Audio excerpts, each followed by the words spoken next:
오늘도 주의 도우심을 크게 구체적으로 공급받으시고 크게 문제되었던 것들이 뒤로 넘겨지고 해결되어지는 귀한 한 날이 되시기를 예수님의 이름으로 축복합니다.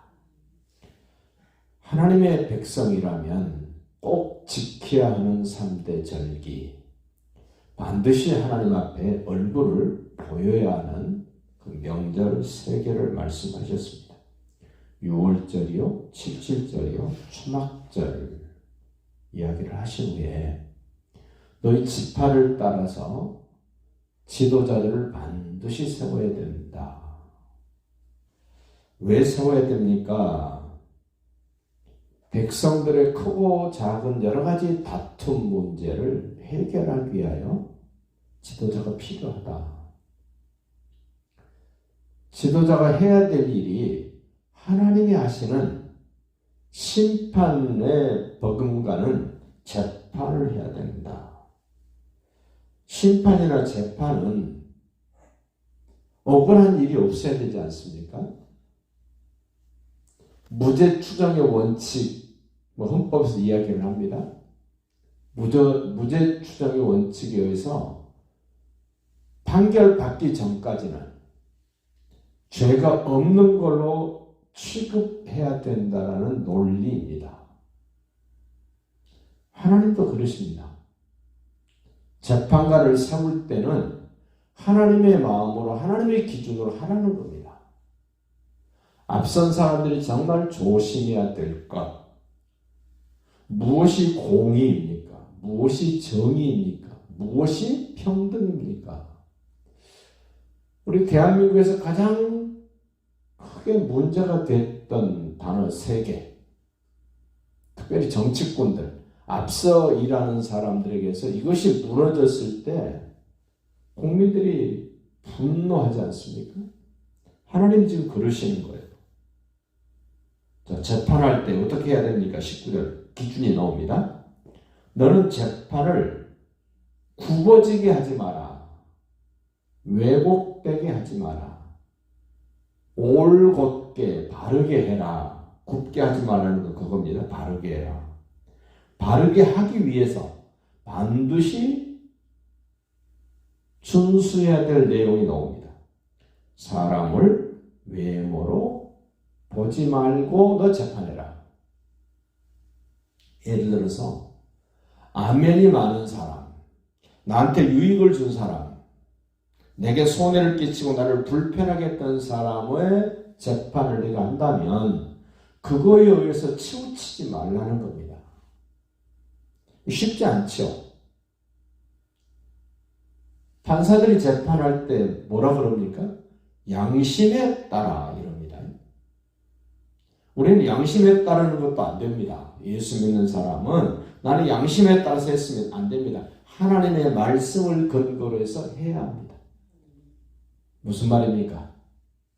내 양심보다 더 바르고 분명하고 확신한 것이 뭘까요? 하나님의 말씀이에요. 내 양심은 내 기분에 따라서 내 기준에 따라서 왔다 갔다 할 수 있습니다. 그러나 하나님의 말씀은 요지부동입니다. 어느 사람이든 어느 시절에 살았던 사람이든 어떤 환경에 있든 형편에 있든 상관없이 하나님의 말씀은 그야말로 캐논입니다.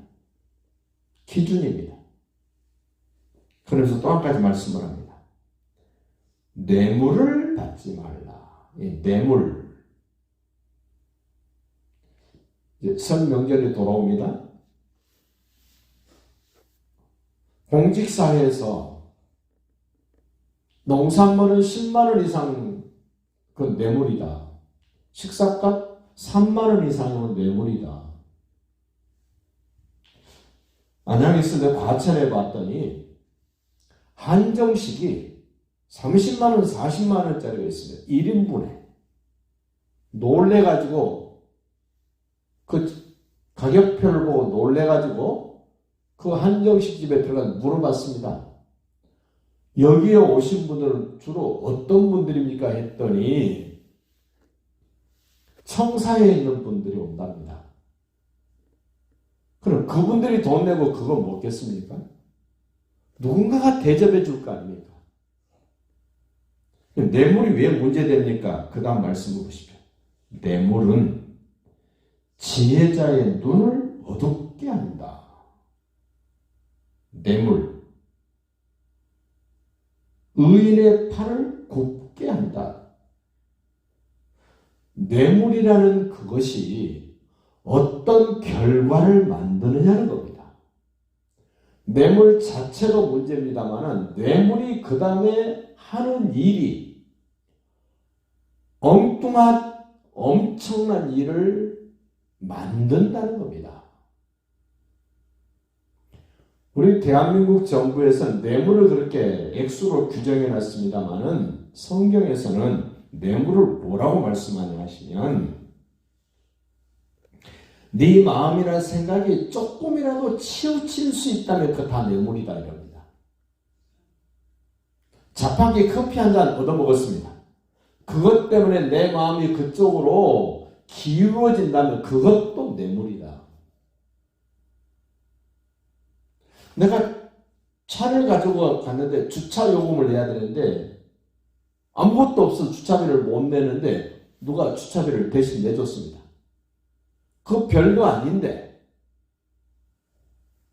그 사람에게 내 마음이 기울어지면 그건 뇌물이라는 겁니다. 그래서 뇌물은 솔로몬이 전도서에서 그렇게 표현했습니다. 뇌물은 명철을 망하게 한다. 이 끔찍하지 않습니까? 심지어 이사야서를 통해서 뇌물을 뭐라고 말하냐. 누가 너에게 뇌물을 이렇게 내밀거든 손을 흔들면서 거부해라. 뇌물은 공개적으로 주는 게 아니죠. 은밀하게 줍니다. 너에게 뇌물을 주는 사람은 하나님을 무시하는 사람이기 때문에 너한테 뇌물을 주는 거야. 하나님 무시하는 사람이 나중에 너 무시하지 않겠냐?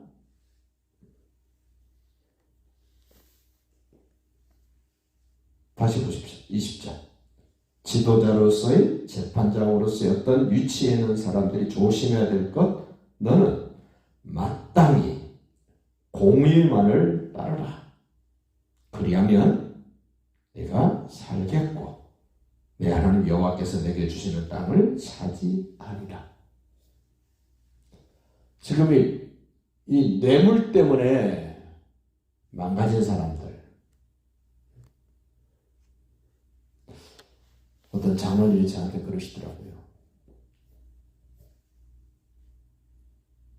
경찰 공무원들 뇌물 받으면 어떻게 되냐고 제가 물어봤어요. 그랬더니 그러시더라고요.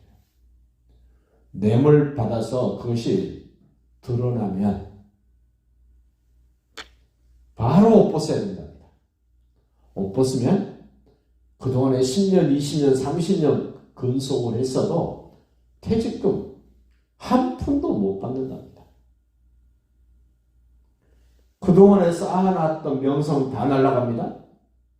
그동안에 수고했던 것에 대한 보상으로 연금 받아야 되는데 못 받습니다. 그리고 구속됩니다. 가족들 망칩니다. 자녀들 망칩니다. 그게 우리가 살고 있는 세상에서의 뇌물의 결과입니다. 하나님도 뇌물 받지 마라. 뇌물 누가 주거든 손을 흔들면서 거부해라. 그래서 뇌물 못지않게 한 가지 더 강조합니다. 내 하나님 여호와를 위하여 쌓는 제단 곁에 어떤 나무로든지 아세라상을 세우지 말며 자기를 위하여 주상을 세우지 말라. 내 하나님 여호와께서 미워하시는 것이다. 두 가지. 우상 만들지 마라, 섬기지 마라, 그리고 뇌물을 받지 마라. 여기서는 뇌물을 지금 우상 수준입니다. 우상과 거의 같은 도급으로 지금 뇌물을 이야기합니다. 이스라엘 백성들에게 우상이 어떤 겁니까? 무서운 겁니다. 지독한 겁니다. 망하게 합니다. 우상 못지않게 조심해야 될 것, 뇌물입니다. 뇌물은 크고 작은 것이 문제가 아니라 내 마음이 한쪽으로 치우칠 수 있는 조금이라도 신경이 쓰여질 수 있다면 그것은 전부 다 뇌물이다 이럽니다. 하나님. 모르겠습니다. 우리 교회 식구들은 뇌물 받을 위치에 있지 않죠. 그렇다면 뇌물 주는 입장도 되지 말라는 겁니다.